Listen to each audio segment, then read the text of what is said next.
கர்த்தருடைய வசனத்தை பார்ப்போம் பிரியமானவர்களே. प्रभु के वचन को हम देखेंगे. ఆదికాండము 32వ అధ్యాయము. ఆదియాగమం 32వ అధ్యాయం. Genesis 32nd chapter. उत्पत्ति के पुस्तक మనం కొన్ని దినములుగా యాకోబు యొక్క జీవితాన్ని ధ్యానం చేస్తూ ఉన్నాం ప్రియులారా. थोड़ा दिन से हम याकूब के जीवन के बारे में हम ध्यान कर रहे हैं. கொஞ்ச நாட்களாக நம்ம யாக்கோபுடைய வாழ்க்கையை நம்ம தியானித்து கொண்டு வந்து கொண்டிருக்கிறோம். నిన్నటి దినమున యాకోబు తన సొంత దేశానికి ప్రయాణమై వెళుచు ఉన్నప్పుడు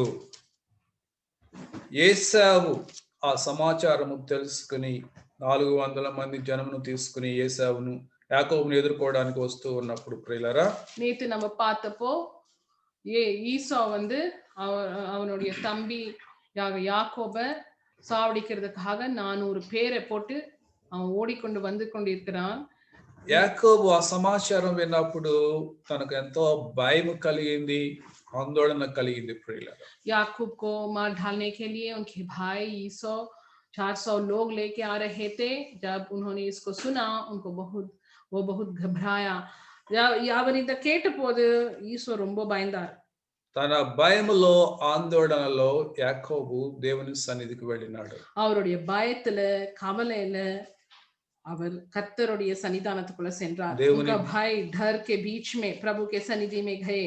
దేవుని బిడ్డలుగా ఈ లోకంలో మనకు ఒకే ఒక ఆధారం ఉన్నది ప్రియులారా. கர்த்தருடைய பிள்ளைகளாக இந்த உலகத்துல நமக்கு ஒரே ஒரு ஆதாரம் இருக்கு. प्रभु के बच्चे बनके इस दुनिया में हमको एक ही एक आधार है. ఒకే ఒక వ్యక్తి ఈ లోకంలో మనకు సహాయం చేయగలరు. ஒரே ஒருத்தர் இந்த உலகத்துல நமக்கு உதவி செய்ய முடியும். इस दुनिया में हमको एक ही व्यक्ति हमको मदद कर सकते हैं. ఎల్లప్పుడూ మనతో ఉండేది, हमेशा हमारा साथी रहते, எப்பொழுதும் நம்மளோட இருப்பார், ఎల్లప్పుడూ మనకు సహాయం చేయగలరు, எப்பொழுதும் நமக்கு உதவி செய்வார், हमेशा हमको मदद करते हैं, ఎల్లప్పుడూ మనకు తోడుగా ఉండేది, हमेशा हमारा साथी रहते, எப்பொழுதும் நம்மோட இருப்பார். యేసు ప్రభువు అక్కడే அவர் యేసుస్వామి మాత్రం దా యేసు మసీహ అకేలా హి. సో యాకోబు ఆ సత్యాన్ని గ్రహించినాడు. యాకోబు இந்த సత్యத்தை நல்லா உணர்ந்தார். యాకోబు इस सत्य को अच्छी तरह ग्रहण किया. తన యొక్క నిస్సహాయ స్థితిలో, उनका संकट के बीच में அவருடைய நிலைமையில తాను దేవుని సన్నిధికి వెళ్ళినాడు. और கர்த்தருடைய சன்னிதானத்துக்குள்ள சென்றார். దేవుని సన్నిధిలో సన్నిధి में गए. తన హృదయాన్ని క్రమరించుకుంటూ ఉన్నాడు. அங்கே போய் அவருடைய இருதயத்தை திறந்து அங்கே ஊற்றுறாரு. वहां यीशु प्रभु के सन्निधि में उनका दिल को खोल के बोल रहे हैं. ఇక్కడ ఆదికాండము 32వ అధ్యాయము 23వ వచనం నుంచి మనం చూసినట్లయితే, இங்கே ஆதியாகமம் 32 23ஆம் வசனத்துல நம்ம பார்த்தால் యాకోబు యొక్క ప్రార్థన జీవితాన్ని మనం చూడొచ్చు ప్రియులారా. யாக்கோபுடைய ஜெப வாழ்க்கையை நம்ம இங்க பார்க்க முடியும். model of Jacob prayer. அவர் எப்படி ஜெபித்தார்? யாக்கோப் कैसे प्रार्थना किया? యాకోబు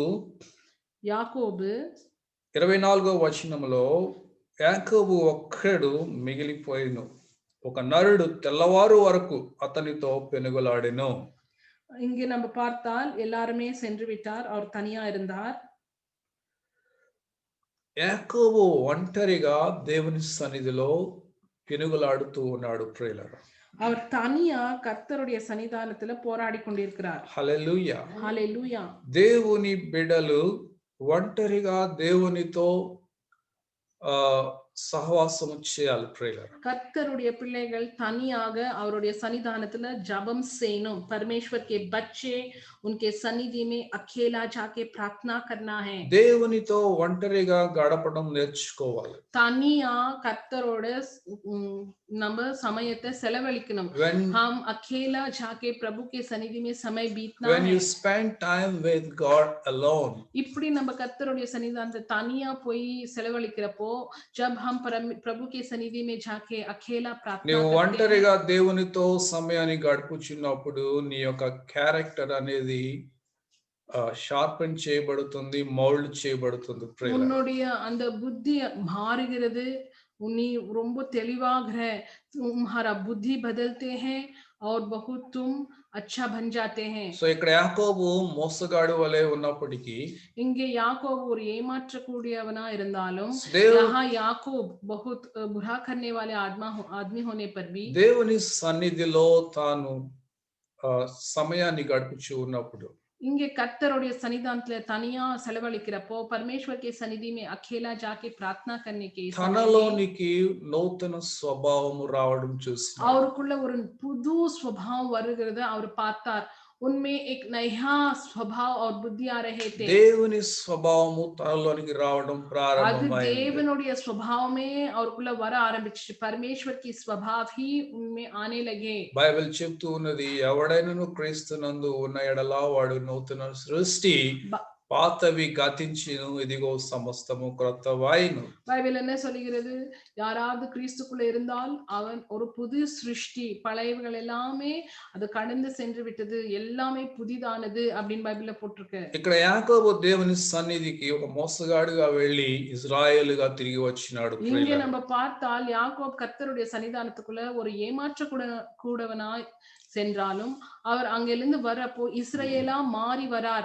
याकूब प्रभु के सन्निधि में जाने समय यत्न करने वाले आदमी होने पर भी प्रार्थना से बाहर निकल के समय इस्राएल बन के बाहर आ रहा है. हालेलुया.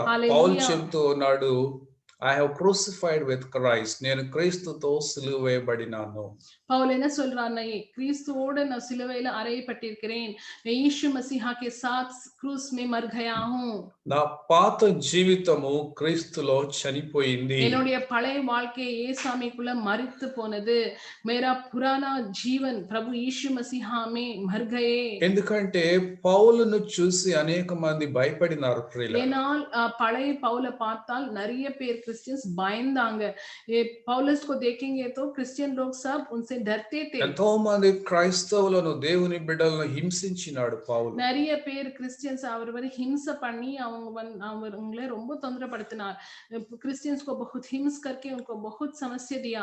ఎవరెవరు క్రీస్తు మార్గములో ఉన్నారో వాళ్ళని పట్టుకొని పోయి చెరసాలలో వేయించినారు. யாரெல்லாம் இயேசுவை பின்பற்றாங்களோ அவங்களை எல்லாம் பிடிச்சு அடிச்சு जेल போட்டுட்டு இருந்தாரு.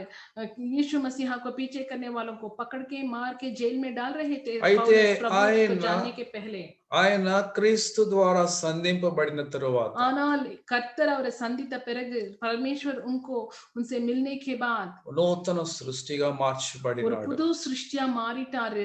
एक नया सृष्टि बन गए. సో అందుకే ఆయన చెబుతూ ఉన్నాడు ఇదిగో నేను నా పాత జీవితం సౌలు చచ్చిపోయాడు ఇప్పుడు సౌలు కాదు జీవించేది పౌలు జీవిస్తూ ఉన్నాడు అని చెప్పినాడు. இப்போ அவர் சொல்றாரு என்னுடைய பழைய வாழ்க்கை எல்லாவற்றையும் அது மரித்து விட்டது. இப்போ நான் இல்ல வாழ்றது இல்ல கிறிஸ்து தான் வாழுகிறார் அப்படின்னு சொல்றாரு.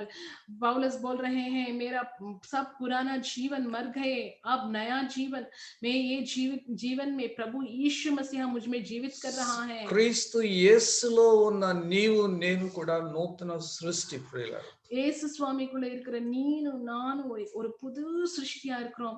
यीशु मसीह में होने वाले तुम और मैं एक नया सृष्टि है. ప్రాచీన జీవితము క్రీస్తులో సిలువ వేయబడింది. அந்த பழைய வாழ்க்கை இயேசுக்குள்ள அது சிலுவையில அறையப்பட்டது. हमारा पुराना स्वभाव यीशु मसीह के साथ क्रूस पर मर गए. నువ్వు ఎంత కాలము క్రీస్తుతో ఫెలోషిప్ కలిగి ఉంటావో కనెక్ట్ అయి ఉంటావో ఆ ప్రాచీన స్వభావం నీ మీద డామినేట్ చేయలేదు. நீ எப்பொழுது நீ கிறிஸ்துக்குள்ள அவரோட கனெக்ட் ஆகி அவர் சன்னிதானத்துக்குள்ள இருப்பாயோ உன்னுடைய பழைய स्वभाव उन மேல அது அதிகாரம் பண்ணாது. तुम प्रभु के सन्निधि में कितना तक रहते हैं तुम्हारा पुराना स्वभाव तुम पर अधिकार नहीं दिखाता. కానీ ఎంతో మంది క్రీస్తుతో కనెక్ట్ అవ్వకుండా యేసు ప్రభుతో సహవాసమును నిర్లక్ష్యము చేసిన వాళ్ళు మరలా వాళ్ళ ప్రాచీన స్వభావం వాళ్ళలోకి రావడం చూస్తూ ఉంటారు ప్రియులారా. ஆனா நிறைய பேரு ஜபத்துல செலவழிக்காமல் போறதுனால அவங்களுக்குள்ள திருப்பி அவங்களுடைய பழைய स्वभाव திருப்பி வருகிறத நம்ம பார்க்கலாம். बहुत सारा लोग प्रार्थना नहीं करते हैं, उनका मन नहीं बदलते हैं, इसीलिए उनका पुराना स्वभाव उनमें आ जाते हैं. సో ఎల్లప్పుడూ మనం క్రీస్తుతో కనెక్ట్ అయి ఉండటం ఎంతో ముఖ్యం. அதனால எப்பொழுதுமே கிறிஸ்துவோட நம்ம கனெக்ட் ஆ இருக்கிறது ரொம்ப முக்கியம். మన హృదయం మోసకరమైనది ఘోరమైన వ్యాధి కలదు ప్రియులారా. நம்மளுடைய இருதயம் ரொம்ப மோசமானது அது வியாதி உள்ளது அப்படின்னு பைபிள் சொல்லுகிறது. అపవాది అయిన సాతానుడు మన వెనకాలే వస్తూ ఉంటాడు మనల్ని శోధించడానికి நம்மளுடைய ఎప్పుడు. अपवादिயாக அந்த சாத்தான் நம் பின்னாலே வருவான். हमारा शत्रु शैतान हमारे पीछे आते ही रहते हैं. మనం ఎప్పుడు కూడా క్రీస్తు కాన్షియస్నెస్ తో జీవించాలి நம்ம ప్రియులారా. எப்பொழுதுமே ஏசாமி மேலேயே நம்மளுடைய தியானத்தை வச்சு குறிய வச்சு நம்ம நடக்கணும். हमारा मन प्रभु में रख के प्रभु पर रख के हम चलना है. So Jacob had that consciousness. யாக்கோபுக்கு அந்த அந்த தியானம் இருந்தது, அந்த குறி இருந்தது. దేవుడు నాకు తోడుగా ఉన్నాడు అని కర్తర్ చెప్తూ என்னோட ఉన్నాడు. இருக்கிறார், परमेश्वर मेरा साथ है. ये ध्यान याकूब को थे. దేవుడు నన్ను దీవించినాడు అని చెప్తూ ఉన్నాడు. కర్తర్ मुझको आशीष दिया है, కర్తర్ ने ఆశీర్వదితార్. లాబాను నన్ను ఎంత మోసం చేయాలని చూసినా దేవుడు నన్ను దీవించినాడు అని చెప్తూ ఉన్నాడు. లాబాన్ எனக்கு ரொம்ப మోసం பண்ணணும் அப்படின்னு பார்த்தாலும் கர்த்தர் என்னை आशीर्वदितार. लाबान मुझको बहुत हानि करने के लिए देखने पर भी परमेश्वर मुझको आशीष ही दिया है. సో ఈ సమయంలో యేసావు తనను ఎదుర్కోవడానికి వస్తూ ఉన్నప్పుడు இந்த நேரத்துல அந்த ஈசா அவனை எதிர்த்து நிற்க வரப்போ ईसो इस समय में आने के ये समय में యాకోబు దేవుని సన్నిధికి వెళ్ళి దేవుని సన్నిధిలో దేవునితో పెనుగులాడుతూ ఉన్నాడు, పోరాడుతూ ఉన్నాడు. யாக்கோபு என்ன பண்றாரு, கர்த்தருடைய சன்னிதானத்துக்குள்ள போய் அவரோட போராடுறார் ஜெபத்துல. प्रभु के सन्निधि में जाके प्रार्थना में परमेश्वर से उन्होंने बातें कर रहे थे. సో ప్రభువు చెప్తున్నాడు, ఇదిగో నీవు నన్ను ఆశీర్వదిస్తేనే గాని నిన్ను విడిచిపెట్టను అంటూ. அவர் சொல்றார் கர்த்தரோட, இதோ பாருங்க, நீங்க என்னை ஆசீர்வதித்தால் தான் வழியே நான் உங்களை விடமாட்டேன் அப்படின்னு சொல்றாரு. తెల్లవారే వరకు కూడా ప్రార్థన చేస్తున్నాడు యాకోబు ప్రియులారా. परमेश्वर से बोल रहे हैं, देखो प्रभु मुझको आप आशीष देना है, आशीर्वाद देना है, जब उस समय तक मैं आपको नहीं छोड़ूंगा. அவர் విడిగాలే వరలో அப்படியே జబితుకొండు పోరాడికొండే இருந்தார். సో దేవుడు ఎప్పుడైతే ఇదిగో నేను ఆశీర్వదించాను, నీ పేరుని నేను మార్చాను అని చెప్పినాడు, అప్పుడే వదిలేసినాడు ప్రియులారా. प्रातः काल तक वैसे ही प्रार्थना करते रहे. आपको கர்த்தர் என்ன சொன்னா, இதோ பாரு நான் உன்னை ஆசீர்வதித்திருக்கிறேன், உன்னுடைய பேரை நான் மாற்றி இருக்கிறேன் அப்படின்னு சொன்ன பிறகுதான் அவர் கர்த்தரை விடுறாரு. परमेश्वर उनसे वादा किया, मैं आपको आशीर्वाद दिया हूं, आपका नाम मैं बदल दिया हूं. तभी परमेश्वर को उन्होंने छोड़ा. మత్తయి సువార్త 26వ అధ్యాయంలో మత్తయి எழுதின சுவிசேஷம் 26ஆம் அதிகாரத்துல 41వ వచనం చదువుదాం ప్రియులారా. 41వ వచనం, మత్తయి का सुसमाचार 26:41. మీరు శోధనలో ప్రవేశించకుండానట్లు మెలకువగా ఉండి ప్రార్థన చేయండి, ఆత్మ సిద్ధమే గాని శరీరము బలహీనమని పేతురుతో చెప్పి. அப்போ இங்க சொல்ற நம்ம விழித்திருந்து ஜபிக்கணும் அப்படின்னு ஏசாமி சொல்ற. நம்மளுடைய ஆவித ஜபம் பண்றதுக்கு ரொம்ப ஆசையா இருக்கு, ஆனா நம்மளுடைய சரீரம் ரொம்ப பலவீனமா இருக்கு அப்படின்னு கர்த்தர் இங்க சொல்றார். సో ఇక్కడ యాకోబు ముందు భయంకరమైన శోధన ఉన్నది ప్రియులారా. இங்க యాకోబు మున్నాల ஒரு பெரிய சோதனை இருக்கு. यहाँ याकूब को एक बड़ा परीक्षा थी. తన ప్రాణానికి, తన భార్యల ప్రాణానికి, తన పిల్లల ప్రాణానికి ఎంతో ఆపద వచ్చేసింది. அவருடைய உயிருக்கு, அவருடைய மனைவிகளுடைய உயிருக்கு, பிள்ளைங்களுக்கு எல்லாருக்குமே ஒரு பெரிய ஆபத்து வந்திருக்கு. यहाँ उनको, उनके जीवन को, उनके पत्नियों के जीवन और बच्चों के जीवन, सबका जीवन खतरा में थे. ఏశావు ఎంతో ద్వేషముతో, కోపముతో యాకోబును చంపడానికి వస్తూ ఉన్నాడు. ஏசா அவருடைய அண்ணனாகி ஏசோ கொல வெறியோட வராரு, அவரை சாகடிக்கணும் அப்படின்ட்டு. ईसो उनका भाई इतना क्रूर गुस्सा से आ रहे थे उनको मार डालने के लिए. సో మన జీవితంలో కూడా మనం ఇలాంటి శోధనలు, అనేక శోధనలు గుండా వెళుతూ ఉంటాం. நம்மளுடைய வாழ்க்கையில கூட இந்த விதமான நிறைய சோதனைகள் வரும். हमारा जीवन में भी इस प्रकार का बड़ा परीक्षा आ सकते हैं. సో ఏ చెట్టుకు ఆ గాలి అన్నట్లు ఒక్కొక్కరికి ఒక్కొక్క శోధన ఉంటుంది. நம்மளுடைய வாழ்க்கையில, நம்மளோட ஒரு குடும்பத்துல ஒரு பிரச்சனை இருக்கும். हमारा हर एक परिवार में हमको एक ही ना एक परीक्षा होता है. అయితే ఆ శోధనలు జయించడానికి ఒకటే ఒక మార్గము, మనం మెలకువగా ఉండి ప్రార్థన చేయాలి. இந்த பிரச்சனைகள்ல நம்ம இந்த பிரச்சனைகளை நம்ம வெற்றியா வெளியே வரணும்னா ஒரே ஒரு வழி, நம்ம விழித்திருந்து ஜபிக்கணும். ये सब समस्या से बाहर आने तो एक ही एक मार्ग है. वो क्या है? हम जाग के प्रार्थना करना है। మనం మెలకువగా ఉండి ప్రార్థన చేయలేదంటే నిశ్చయముగా శోధనలో పడిపోతాం ప్రియులారా. நம்ம இப்படி விழித்திருந்து ஜபிக்காமல் போனால் நிச்சயமா அந்த சோதனையில நம்ம விழுந்து விடுவோம், தோற்று போவோம். हम इसे जाग के प्रार्थना नहीं करेगा तो हम निश्चय हरा जाते सकते हैं और हम गिरते हैं. సో ఇక్కడ యాకోబు మెలకువ కలిగి శోధనలో పడకుండానట్లుగా ప్రార్థన చేస్తున్నాడు இங்கே దేవుని பாருங்க, సన్నిధిలో. யாக்கோபு தூங்காமல் அவர் விழித்திருந்து அந்த ராव पूरा அவர் ஜபிக்கிறாரு. यहाँ याकूब वो सोया नहीं, नींद नहीं करके पूरा रात जाग के प्रार्थना कर रहे हैं. హల్లెలూయా. हालेलुया. సో మనం కనీసం ఒక గంట కూడా ప్రార్థన చేయడానికి సాతానుడు అనేక సార్లు మనల్ని అనుమతించాడు ప్రియులారా. பாருங்க, நம்மள வந்து ஒரு மணி நேரம் கூட அமைதியா உட்கார்ந்து ஜபிக்க பிசாசானவன் நம்மள விட माटान. देखिए, 1 घंटा भी हम आराम से बैठ के प्रार्थना करने के लिए शैतान नहीं छोड़ते. ఇక్కడ పేతురుతో చెబుతూ ఉన్నాడు యేసు ప్రభు, இங்க பேதுருவோட கர்த்தர் சொல்றாரு, కనీసం ఒక గంట కూడా నువ్వు మెలకువగా ఉండి ప్రార్థన చేయలేవా? ஐயோ பேதுரு, நீ என்ன 1 மணி நேரம் கூட நீ விழித்திருந்து ஜபிக்க முடியாதா? पतरस से परमेश्वर पूछ रहा है, क्या पतरस तुम 1 ही घंटा भी जाग के प्रार्थना नहीं कर सकते हैं क्या? గమనించండి ప్రియులారా, இங்க கவனிங்க பிரியமானவர்களே, మనం ग्रहण कीजिए. సాతానుడు మనల్ని ఈ లోకం అన్నిటిగా అనుమతిస్తాడు. பிசாசானவன் இந்த உலகத்துல நம்ம எதுனாலும் சேர்ந்து விட்டு விடுவான். हम इस दुनिया में किसी कार्य करने के लिए भी शैतान हमको छोड़ కానీ देते हैं. ప్రార్థన అనేసరికి నిద్ర వస్తుంది, ప్రార్థన అనేసరికి వేరు వేరు పనులన్నీ జ్ఞాపకం వస్తా ఉంటాయి. ஜபம் பண்ணணும், ஜபத்துக்கு உட்காரணும் அப்படின்னா தூக்கம் வரும், இல்லைன்னா ஆயிரக்கணக்கு வேலைகள் நமக்கு ஞாபகம் வரும், ஜபிக்கவே முடியாது. हमको प्रार्थना करना है तो नींद आते हैं, नहीं तो हजारों काम याद आते हैं.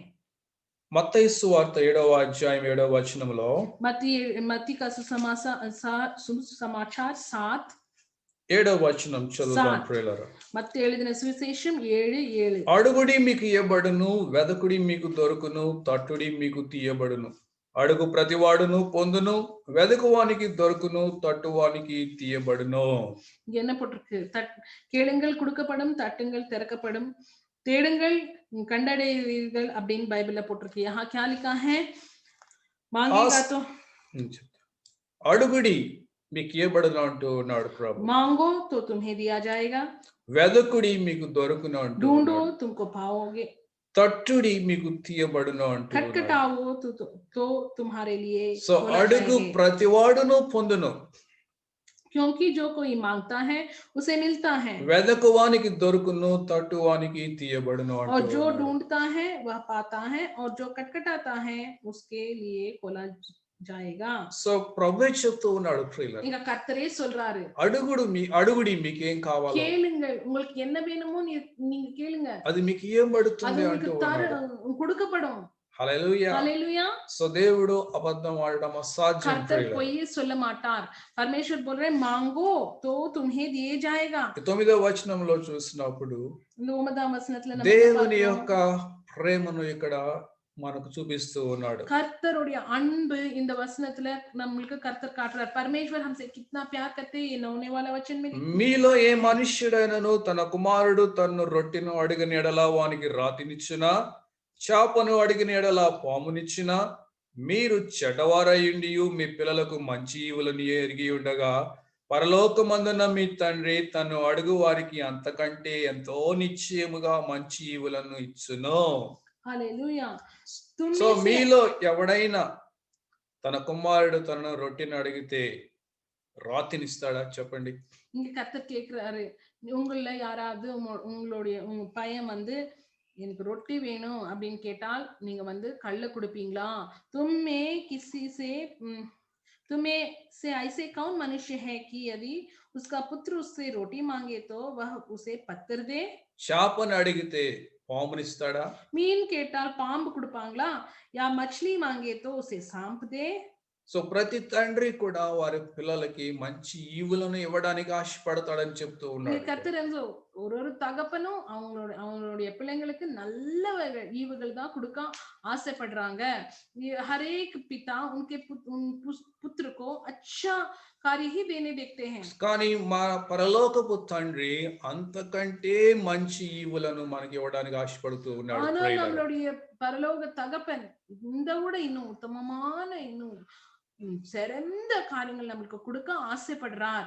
हमारा स्वर्गीय पिता इतना से भी बहुत अच्छा कार्य ही हमको देने के लिए देखते हैं. See, that is the heart of God. பாருங்க, இதுதான் கர்த்தருடைய இருதயம். దేవుడు మనకి అతి శ్రేష్టమైన ఈవులను ఇవ్వాలని ఆశపడుతూ ఉన్నాడు. கர்த்தர் வந்து நமக்கு அவ்வளோ அதிகமாக வல்லமையுள்ள சிரேஷ்டமான காரியங்கள் தான் கொடுக்க ஆசைப்படுறார். हमारा परमेश्वर तो हमको उत्तम कार्य ही देने के लिए आशा है. కానీ ప్రభు చెప్తూ ఉన్నాడు, అడుగుడి, தட்டுடி, వెదకుడి అంటూ ఉన్నాడు ప్రియులారా. ஆனால் கர்த்தர் சொல்றார், கேளுங்கள், தட்டுங்கள், தேடுங்கள், அப்படி உங்களுக்கு கொடுக்கப்படும் அப்படின்னு சொல்றார். परमेश्वर बोल रहा है, मांगो, ढूंढो, खटखटाओ, तुमको दिया जाएगा. సామెతలు 8:17 చూసినట్లయితే, నీతిమొழிகள் 8:17 వచనத்துல మనం పాత those who seek me diligently they will find me అంటూ ఉన్నాడు దేవుడు. नीति वचन 8:17 में क्या लिखा है? నన్ను జాగ్రత్తగా వెదుకువారు నన్ను కనుగొందురు అంటూ मुझे ఉన్నాడు దేవుడు. ध्यान से जागृति से खोज करने वालों को मैं उनसे मिलूंगा. परमेश्वर बोल रहा है, என்னை ஜாகிரதையாக முழு இருதயத்தோடு శ్రద్ధயோடு தேடுறவங்க என்னை கண்டடைவார்கள் அப்படின்னு கர்த்தர் இங்க சொல்றார். అనేక మంది క్రైస్తవులు శ్రద్ధతో దేవుని వెతకట్లేదు ప్రియులారా. நிறைய பேர் கிறிஸ்டியன்ஸ் வந்து முழு இருதயத்தோடு శ్రద్ధயோடு கர்த்தரை தேட மாட்டாங்க. ఏదో వాళ్ళకి వీలు కుదిరినప్పుడు, కష్టం వచ్చినప్పుడు, అవసరత వచ్చినప్పుడే దేవుడిని వెతుకుతూ ఉన్నారు. बहुत सारे क्रिश्चियन लोग परमेश्वर को ध्यान से, उनका पूर्ण हृदय से ढूंढते नहीं, खोज नहीं करते. என்னமோ அவங்களுக்கு தேவைப்பட்டால் பிரச்சனை வந்தா ஜபிப்பாங்க, उनको समस्या आएगी तो कुछ कार्य परमेश्वर से मिलना है तो तब प्रार्थना करते हैं. సో బైబిల్ ఏం చెప్తుందంటే, ஆனால் బైబిల్ என்ன సామెతలు சொல்லுது? 8:18లో நீதிமொழிகள் 8:17 వచనంలో ఐశ్వర్యము, ఘనతలు, స్థిరమైన కలిమియు, నీతియు దేవుని యొద్ద ఉన్నవి ప్రియులారా. அவரு கர்த்தர் கிட்ட தான் ஐஸ்வர்யமும் தனமும் நீதியும் கர்த்தர் கிட்ட இருக்கு அப்படின்னு போட்டிருக்கு. बाइबल में क्या लिखा है? धन, ऐश्वर्य, नीति परमेश्वर के साथ ही है. సో ఈ ఐశ్వర్యము, ఈ ఘనతలు మనుషులు, క్రైస్తవులైన వారు లోకంలో వెతుకుతూ ఉన్నారు ప్రియులారా. ஆனால் தேவனுடைய பிள்ளைங்களாக நிறைய பேரு இந்த ஐஸ்வர்யம், இந்த தானமும், இந்த நீதி, கனமும் எல்லாவற்றும் உலகத்துல தேடிக்கொண்டிருக்கிறாங்க. ये धन, ऐश्वर्य, नाम सबको दुनिया में ढूंढ रहे हैं. కానీ దేవుడు చెప్తున్నాడు, నన్ను వెతకమంటూ ఉన్నాడు. ஆனால் கர்த்தர் சொல்றாரு, என்னை தேடுங்கள், இதெல்லாம் உங்களுக்கு கொடுக்கப்படும். परमेश्वर बोल रहा है, मुझे खोज करो. 21st verse 21వ వచనంలో, నన్ను ప్రేమించు వారిని ఆస్తికర్తలుగా చేయుదును, వారి నిధులను నింపుదును అంటున్నాడు దేవుడు. இங்க கர்த்தர் 21ஆம் வசனத்துல என்ன சொல்றாரு? என்னை நேசிக்கிறவங்கள வந்து நான் ஆஸ்தி கர்த்தங்களா நான் செய்வேன், அவங்களுடைய நிதிகளை நான் நிரப்புவேன் அப்படின்னு கர்த்தர் சொல்றார். जिससे मैं अपने प्रेमियों को परमार्थ भागी करूं और उनके भंडारों को भर दूं. హల్లెలూయా. So hallelujah. దేవుణ్ణి ప్రేమించు వారిని దేవుడు ఆస్తికర్తలుగా చేస్తానంటున్నాడు, వారి నిధులను నింపుతానంటున్నాడు. கர்த்தரை நேசிக்க கூடியவங்களை கர்த்தர் என்ன சொல்றான்? அவங்கள வந்து ஆஸ்தி கர்த்தங்களா செய்வாங்க, அவங்களுடைய நிதிகளை அப்படியே நிரப்பி வழிய செய்வாரு அப்படின்னு சொல்றாரு. परमेश्वर से जो प्यार करते हैं उनको धन ऐश्वर्य रहेगा और उनका निधियों का भंडारों को भर देगा, परमेश्वर बोल रहा है. సో యాకోబు దేవుణ్ణి ప్రేమించడం వలన యాకోబు ఎక్కడ ఉంటే అక్కడ ఆశీర్వాదాన్ని చూసినాడు. இங்க பார்த்தால் யாக்கோபு வந்து கர்த்தரை ரொம்ப நேசிச்சதுனால அவர் எங்க இருந்தாலும் அங்கே ஆசீர்வாதம் தான் பார்த்தாரு. याकूब परमेश्वर से बहुत प्यार करने के कारण कहां गए थे, वहां बड़ा आशीर्वाद ही उन्होंने देखा. యాకోబు చెప్తూ ఉన్నాడు దేవునితో, ఇదిగో నా చేతి కర్రతో నేను యోర్దాను దాటి బయటికి వచ్చాను, కానీ ఇప్పుడైతే నేను 2 గుంపులుగా అయ్యాను అంటూ ఉన్నాడు. யாக்கோபு என்ன சொல்றாரு? அவங்க அண்ணா விட்டு ஓடுறப்போ ஃபர்ஸ்ட் டைம் நான் தனியா வெறும் இந்த கோல், அந்த மேப்பன் கோலோட தான் நான் இங்க கடந்து போனேன். இப்போ பார்த்தா நான் ஒரு பெரிய जनांगमा நான் மாறிட்டேன். याकूब बोल रहे हैं, मैं जब पहले बार जा रहे थे अकेला गए, अब तो मैं एक बड़ा लोग बन गए हम। సో యాకోబు దేవుణ్ణి ప్రేమించడం ద్వారా దేవుడు తన నిధులు నింపినాడు, తనను ఆస్తికర్తగా చేసినాడు ప్రియులారా. கர்த்தர் கர்த்தரை யாக்கோபு ரொம்ப நேசிச்சதுனால அவரை வந்து ஆஸ்திகர்த்தனாக செஞ்சாரு. அவருடைய நிதிகளை அப்படியே நிரப்பி வழிய செஞ்சாரு. హల్లెలూయా. हालेलुया। याकूब परमेश्वर से बहुत प्यार करने The के कारण blessing of God उनको परमेश्वर ने upon आशीर्वाद दिया। Jacob. கர்த்தர் மேல கர்த்தருடைய யாக்கோப் மேல கர்த்தருடைய ஆசீர்வாதம் இருந்தது। யாக்கோப் पर परमेश्वर के आशीर्वाद थे। దేవుని ఆశీర్వాదం యాకోబు మీద ఉన్నది కాబట్టి ఆశీర్వాదము తనకు ఐశ్వర్యాన్ని తీసుకుని వచ్చింది ప్రియులారా. கர்த்தருடைய ஆசீர்வாதம் அவர் மேல இருந்ததுனால அந்த ஆசீர்வாதம் தான் இந்த ஐஸ்வர்யம், தனத்தையும், பணத்தையும் அவர் கொடுத்தது। परमेश्वर का आशीर्वाद याकूब पर थे। वो आशीर्वाद ही याकूब को धन ऐश्वर्य दिया। ఆఖరిగా చూస్తే கடைசில நம்ம பார்த்தால் ఇర్మియా గ్రంథము 33వ అధ్యాయం 3వ వచనం ప్రియులారా. எர்மியா పుస్తకం 33:3 నాకు మొర్రపెట్టుము, నీకు ఉత్తరం ఇస్తాను, నీవు గ్రహింపలేని గొప్ప సంగతులను, గూఢమైన సంగతులను నీకు తెలియజేతును అంటున్నాడు దేవుడు. எர்மியா 33:3 என்ன பண்றாரு? என்னை நோக்கி கூப்பிடுங்கள், நான் உங்களுக்கு பெரிய காரியங்களை நான் காட்டுவேன் அப்படின்னு கர்த்தர் சொல்றார்। परमेश्वर बोल रहा है मुझसे प्रार्थना कर और मैं तेरी सुनकर तुझे बड़ी बड़ी और कठिन बातों बताऊंगा जिन्हें तू अभी नहीं समझता। సో దేవునితో కమ్యూనికేట్ చేయడానికి ఒకే ఒక మార్గము ప్రార్థన ప్రియులారా. கர்த்தரோட நம்ம வந்து பேசணும், कम्युनिकेट பண்ணனும் ஒரே ஒரு வழி, அது ஜெபம் தான்। हम परमेश्वर से बातें करना है तो एक ही मार्ग है, वो प्रार्थना ही है। దేవుని చెప్పేది, దేవుడు మనతో చెప్పేది వినాలన్నా, దేవుడికి మనం మన కష్టాలు చెప్పాలన్నా ఒకే ఒక మార్గము ప్రార్థన ప్రియులారా. கர்த்தர் சொல்றதை நம்ம கேட்கணும், இல்லனா நம்மளுடைய கஷ்டத்தை அவர்கிட்ட சொல்லணும்னா ஒரே ஒரு வழி ஜெபம் தான்। परमेश्वर जो बोलते हैं उसको सुनना है, नहीं तो हमारा समस्या उनको बोलना है, तो एक मार्ग है, वो प्रार्थना का मार्ग। సో యాకోబు బలమైన ప్రార్థన వీరుడిగా మారినాడు ప్రియులారా. యాకోబు ரொம்ப ஜெபிக்கக்கூடியவனா இருந்தார்। యాకోబు बहुत प्रार्थना करने वाला था। తన తాత అబ్రహాము లాగా, తన తండ్రి ఇస్సాకు లాగా తను కూడా, ఎందుకంటే వాళ్ళ యొక్క మాదిరి చూసినాడు యాకోబు ప్రియులారా.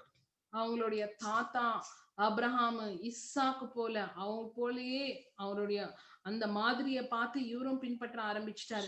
उनका दादा और उनका पिता अब्राहम और इसहाक को देखा कैसे परमेश्वर के साथ चला, वही मार्ग में गए। నిశ్చయముగా మన యొక్క మాదిరి మన పిల్లల మీద ఇన్ఫ్లుయెన్స్ చేస్తుంది ప్రియులారా. நிச்சயமா நம்ம நடக்கிற மாதிரில தான் நம்மளுடைய பிள்ளைகள், அவங்களுடைய பிள்ளைகள் நடப்பாங்க। हम कैसे चलते हैं, हम जैसे प्रार्थना करते हैं, हमारे बच्चे, उनके बच्चे भी वैसे ही चलते हैं। అనేక సార్లు వాళ్ళ తల్లిదండ్రులు, కొంతమంది తల్లిదండ్రులు ప్రార్థన హీనులుగా ఉంటూ వాళ్ళ పిల్లలు మాత్రం ప్రార్థనా పరులుగా ఉండాలని ఆశిస్తూ ఉంటారు. நிறைய தடவை தகப்பன் தாய் ஜபிக்கவே மாட்டாங்க, ஆனா கம்ப்ளைண்ட் பண்ணுவாங்க, எங்களுடைய பிள்ளைங்க ஜபிக்கல, चर्च வரல அப்படினு அவங்க மேல சொல்லிக்கொண்டே இருப்பாங்க।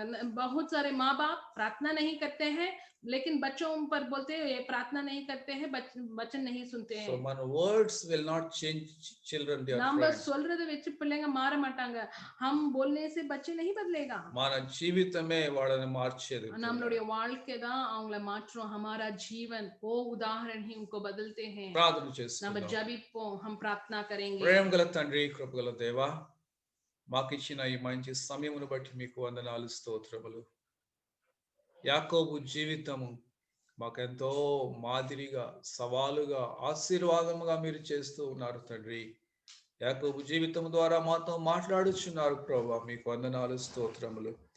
యాకోబు ఒంటరిగా నీ సన్నిధిలో ఉండి నాయన రాత్రంతయు కూడా నీతో పెనుగులాడినట్లుగా మేము కూడా అలాగూ నీ సన్నిధిలో పెనుగులాడటం మాకు నేర్పించండి నాయన। మా ప్రార్థనకు జవాబు వచ్చే వరకు కూడా మేము పట్టు విడవకుండా మేము ప్రార్థన చేయడం మాకు నేర్పించండి నాయన। మెలకువగా ఉండి మేము శోధనలో పడకూడనట్లుగా మెలకువగా ఉండి ప్రార్థన చేయమని చెప్తున్నావు నాయన తండ్రి। ఎలాగూ యాకోబు తన ముందున్నటువంటి భయంకరమైన శోధన నుంచి తప్పించుకోవడానికి ఎలాగూ నీ సన్నిధిలో ప్రార్థన చేసినప్పుడు నాయన శోధన నుంచి, ఆ అపాయము నుంచి, ఆ మరణము నుంచి మీరు తప్పించినారు తండ్రి। నైనా నిన్న నేడు నిరంతరము మీరు ఏకరీతిగా ఉన్న దేవుడవు, యాకోబు దేవుడవు, మాకు కూడా దేవుడిగా ఉన్నందుకు మీకు వందనాలు చెల్లించుకుంటూ ఈ వాక్యమును మా హృదయంలో పనిచేయనివ్వమని క్రీస్తు నామములో అడుగుచున్నాము తండ్రి. ఆమేన్. మన తండ్రి అయిన దేవుని ప్రేమ, కుమారుడైన యేసుక్రీస్తు యొక్క కృప, పరిశుద్ధాత్మ యొక్క అన్యోన్య సహవాసం ఇప్పుడు ఎల్లప్పుడూ మనందరికీ తోడుగా ఉండును గాక. ఆమేన్.